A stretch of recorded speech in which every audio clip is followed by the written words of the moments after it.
Good morning friend, आप सभी का झनकार जीकेजीएस के करंट अफेयर में स्वागत है। आज है 3 जनवरी और 3 जनवरी से जितने भी सारे करंट अफेयर का इम्पोर्टेंट प्रश्न हैं उन सभी के बारे में हम लोग देखेंगे और इसके अलावा जो भी एक्स्ट्रा फैक्ट होंगे उन सभी के बारे में भी चर्चा करेंगे। तो चलिए हम लोग स्टार्ट करते हैं। स्टार्ट करने से पहले अगर आप सभी को हमारी वीडियो अगर अच्छी लगी तो इसे प्लीज़ लाइक कर देना और अपने दोस्तों में शेयर कर देना और हमारे चैनल को क्या करना, सब्सक्राइब कर लेना।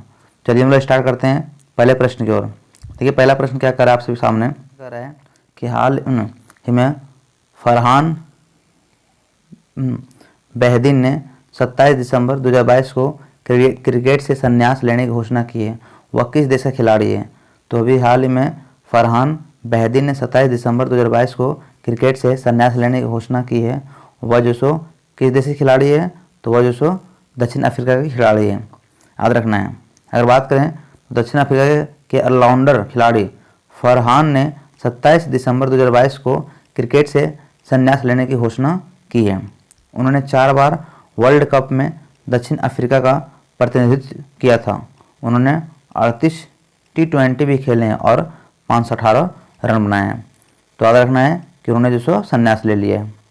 आगे बढ़ते हैं अगले प्रश्न की ओर कि केंद्रीय मंत्रिमंडल ने 27 दिसंबर 2022 को किस देश में नए वाणिज्य दूतावास खोलने को मंजूरी दी है? तो अभी हाल में केंद्रीय मंत्रिमंडल ने 27 दिसंबर 2022 को जो सो मालदीव एवं लिथुआनिया में जो सो नए वाणिज्य दूतावास खोलने को मंजूरी दी है। अगर बात करें तो केंद्रीय मंत्री ने कब किया है? 27 दिसंबर 2022 को नए वाणिज्य दूतावास खोलने को मंजूरी दी है। भारत ने मार्च 2018 में घोषित 18 देशों में से 14 अफ्रीका देशों में यह मिशन खोले हैं। मैंने 18 देशों में से 14 कहाँ खोले हैं? अफ्रीका में खोले हैं। दिसंबर 2022 में कैबिनेट द्वारा अनुमोदित एस्टोनिया, पराग्वे और डोमिनियन गणराज्य में नए मिशन को जो जनवरी में मंजूरी दी है, जनवरी 2022 में मंजूरी दी है। तो याद रखना है इस प्रश्न का सही जवाब क्या होगा? ऑप्शन नंबर यहाँ पे डी हो जाएगा। आगे बढ़ते हैं हम लोग अगले प्रश्न की ओर। कह रहा है हाल ही में किस बैंक ने राजस्थान में सूक्ष्म, लघु और मध्यम उद्यम यानी माइक्रो स्मॉल मीडियम एंटरप्राइज के उद्यमियों के लिए अपना प्रमुख व्यवसाय सलाह कार्यक्रम MSME प्रेरणा शुरू की है? तो अभी हाल में कौन से बैंक ने? तो इंडियन बैंक ने क्या किया है? तो सूक्ष्म, लघु और उद्यमियों के लिए अपना प्रमुख व्यवसाय सलाह कार्यक्रम खोलने की प्रेरणा शुरू की है। अगर बात करें तो इंडियन बैंक ने कहाँ पर? तो राजस्थान में सूक्ष्म, लघु और मध्यम उद्यम MSME के उद्यमियों के लिए अपना प्रमुख व्यवसाय सलाह कार्यक्रम MSME प्रेरणा शुरू की है। MSME प्रेरणा किसी भी बैंक द्वारा देश में क्या है? MSME क्षेत्र के लिए अपने तरह की एक पहल है। इसका उद्देश्य क्या है? तो MSME उद्यमियों को उनके स्थानीय भाषाओं में क्या चीज़? कौशल विकास और क्षमता निर्माण प्रशिक्षण के माध्यम से सशक्त बनाना है। तो इस प्रश्न का सही जवाब क्या होगा? ऑप्शन नंबर होगा बी। आगे बढ़ते हैं अगले प्रश्न की ओर। अगले प्रश्न कह रहा है कि हाल ही में भारतीय राष्ट्रीय राजमार्ग प्राधिकरण national highway authority of India के अध्यक्ष के रूप में किसे नियुक्त किया गया है? तो अभी हाल ही में भारतीय राष्ट्रीय राजमार्ग प्राधिकरण के अध्यक्ष के रूप में जो सो संतोष कुमार यादव को नियुक्त किया गया है।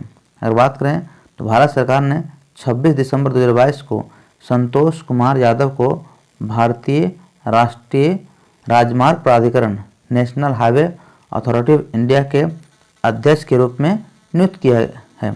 यह यूपी कैडर के 1995 बैच के IAS अधिकारी हैं। तो याद रखना है कि इसको जो सो क्या किया गया है? तो NHAI के अध्यक्ष के रूप में नियुक्त किया गया है। अगर बात करें तो वह वर्तमान में क्या है? शिक्षा मंत्रालय के स्कूल शिक्षा और साक्षरता विभाग में भी अतिरिक्त सचिव के रूप में है। तो इस प्रश्न का जवाब क्या होगा? ऑप्शन नंबर डी हो जाएगा। आगे बढ़ते हैं में किसने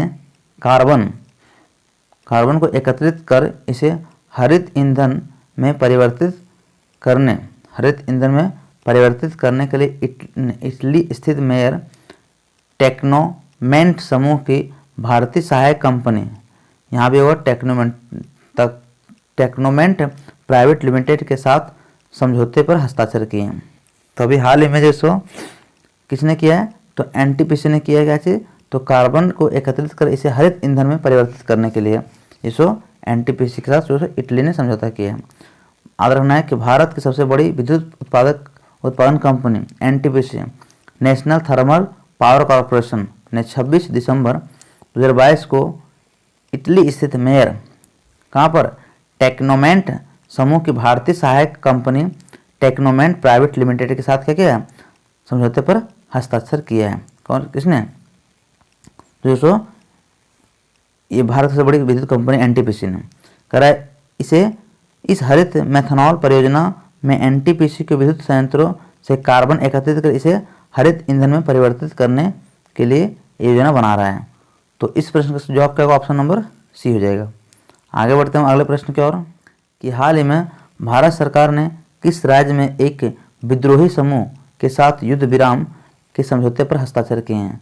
तो भारत सरकार ने अभी हाल ही में किस पे, तो मणिपुर के एक विद्रोही समूह के साथ युद्ध विराम पर हस्ताक्षर किए हैं। यानी भारत सरकार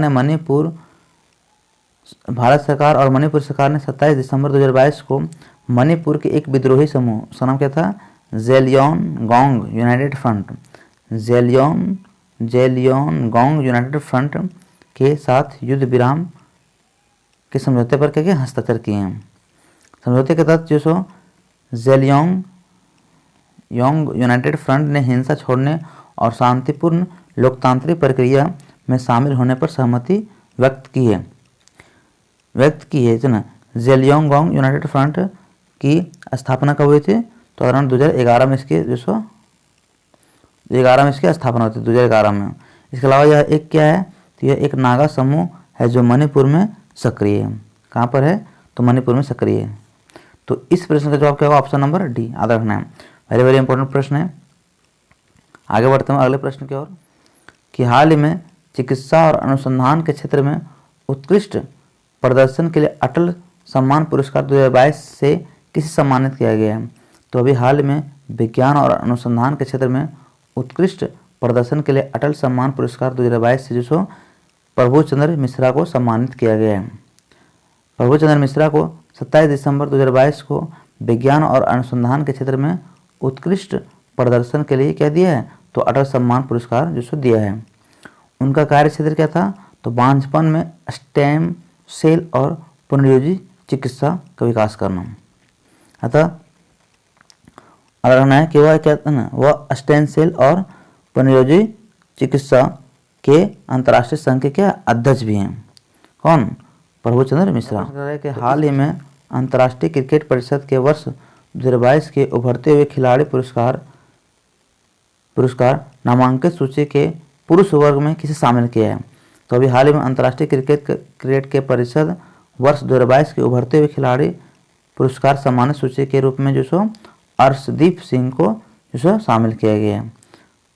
इसके अलावा बात करें तो भारतीय अर्शदीप सिंह पुरुष वर्ग में और यास्तिका भाटिया और रेणुका सिंह को महिला वर्ग में अंतर्राष्ट्रीय क्रिकेट परिषद के वर्ष 2022 के उभरते हुए खिलाड़ी पुरस्कार में नामांकित सूची के पुरुष वर्ग में शामिल किया गया है। याद रखना है। इसके अलावा अगर बात करें तो आईसीसी द्वारा कब किया गया, तो 28 दिसंबर 2022 को यह नामांकित सूची की घोषणा की है।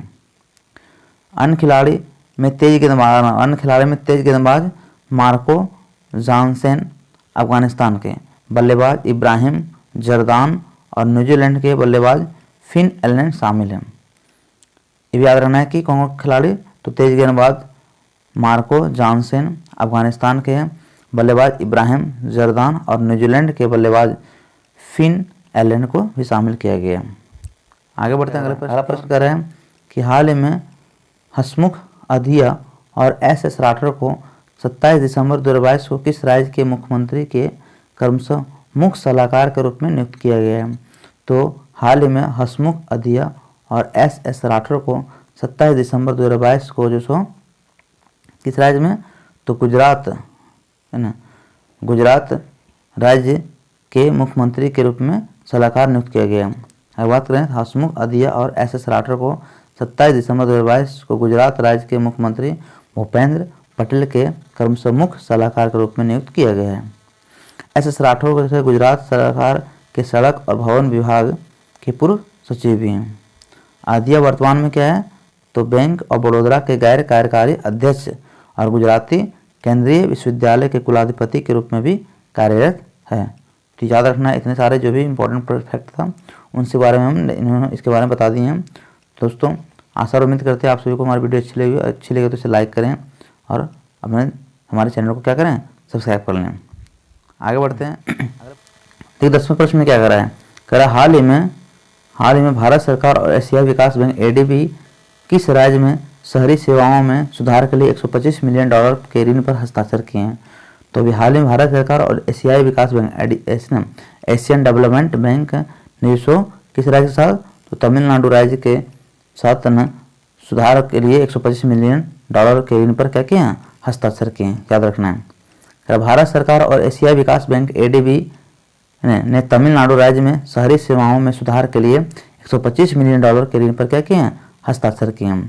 3 शहरों में जलवायु क्या और याद रखना है 3 शहरों में जलवायु लचीला स्वेज संग्रह और उपचार और जल निकासी तथा जल आपूर्ति प्रणाली विकसित करने के लिए इस पर हस्ताक्षर किए हैं। इसके अलावा बात करें तो एशियाई बैंक के अध्यक्ष कौन है मसास्को असाकावा जो इसके अध्यक्ष हैं। तो दोस्तों है ना ये अंतिम प्रश्न था। तो आप सभी को हमारी वीडियो अगर अच्छी लगी हो तो इसे लाइक करें और हमारे चैनल को सब्सक्राइब कर लें। Thank you friend.